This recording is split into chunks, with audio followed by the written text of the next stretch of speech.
Hey everybody, it's Rick Trummer from Rick Trummer Consulting and Training, and welcome to another grab bag movie from people who've been asking me about how do I fix this, how do I fix that. So we've been kind of in the middle of this. Yesterday we saw video 7 of the series in grab bag, and today we're on video 8. And I've been getting this question a lot lately, and it has to do with skin coloring and fixing images. If you remember from my early series, I talked about how to white balance individual portraits and things like that.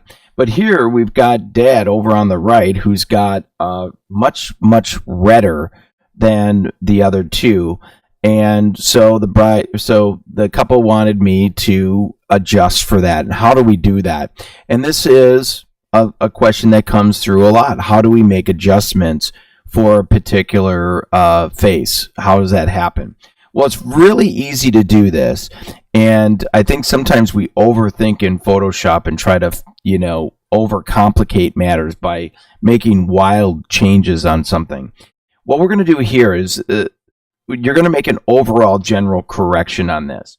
So if you remember from my video, I went into the curve series, and I changed all of these eyedroppers so that they fit in the parameters of printing. Let's go back over that again for those of you who may not have gone as early on and maybe just joined in.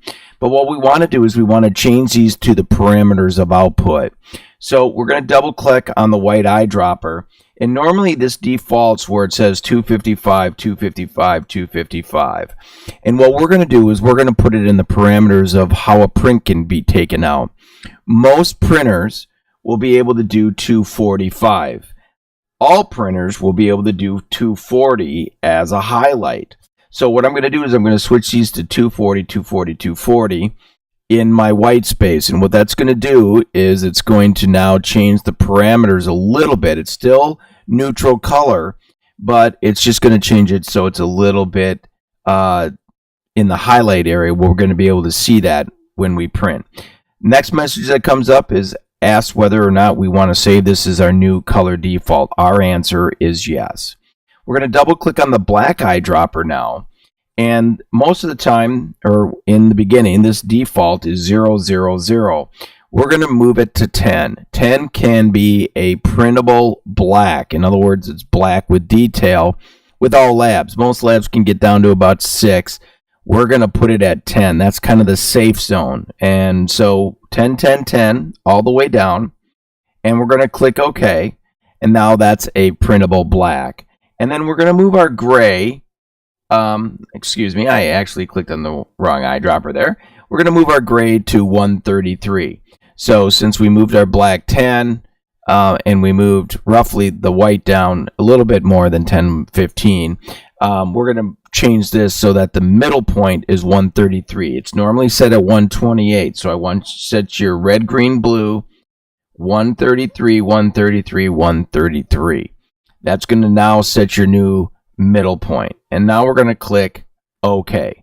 So we've got all of these points saved. And to do a white balance, all we need to do is click on our white eyedropper. And we've got kind of 3 points that we can do here. You can click, black's going to control your density or your demax area or your contrast. White's going to control your exposure. And that gray is going to control kind of your color. But you can use all 3 of them in conjunction with each other. So we're going to click white to white on our highlight so that we have that there. That's the highlight that we want to see with detail. We can click on the black and go in here and click a black point that we want to be able to see highlight on. And we just clicked on it, and you can see it didn't go anywhere, which means I'm right on the money as far as all of that is concerned. And if we would like, we can go in and click on a gray point and be able to click on some neutral area here. We don't really have a great gray to work off of. If you find yourself working in an area that you don't have a great gray, you can always go into the eye and try to click there. Now, you notice when we did that, it went just a tidge blue. I like my stuff just a tidge warm. So what I'm going to do is back out, and that's either Control or Command Z. That'll take us back to the last setting. So I kind of like that little bit of a warmness feel that I have there. So what I've done now is I've made a color correction on our actual image itself. So once we have that, we've got mom and the bride looking tremendous. We're now going to work on dad a little bit. So what I'm going to do is I'm going to create one more curves adjustment layer. And let's go up to curves again. And now I'm worried about dad. So let's move this. I'm going to kind of cover up the bride and mom here. And we're going to make adjustments for dad. A little bit of a red face. We're going to do this manually. Now we see that he's a little bit red and probably magenta. Let's go into magenta first. And I'm going to grab from my mid-tone point. And I'm just going to pull a little bit of that out. A little bit of that red out. And that's pretty decent. And now I'm going to go in red and actually pull a little bit more red. There it is. It neutraled up. And now I'm going to add a little bit of blue. I want it to go just a tidge warm like the bride and groom. So once I've made the adjustments, you can see here, I've got that adjustment made. I can go ahead and close down the panel and just put this back over here. And now I'm going to turn it off. So I've got the adjustment on. I'm going to do a Command or Control-I, depending if you're Mac or PC.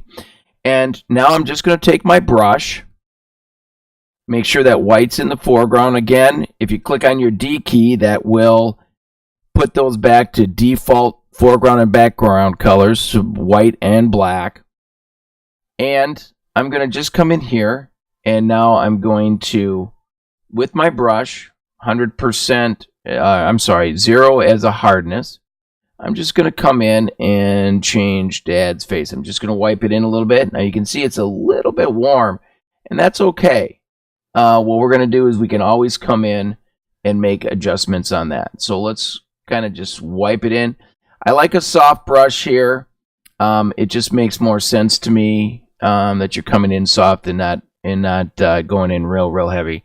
So I've made that adjustment. Now I'm going to come up to see dad. Oh, actually, that looks pretty decent. It's probably just a bit warm.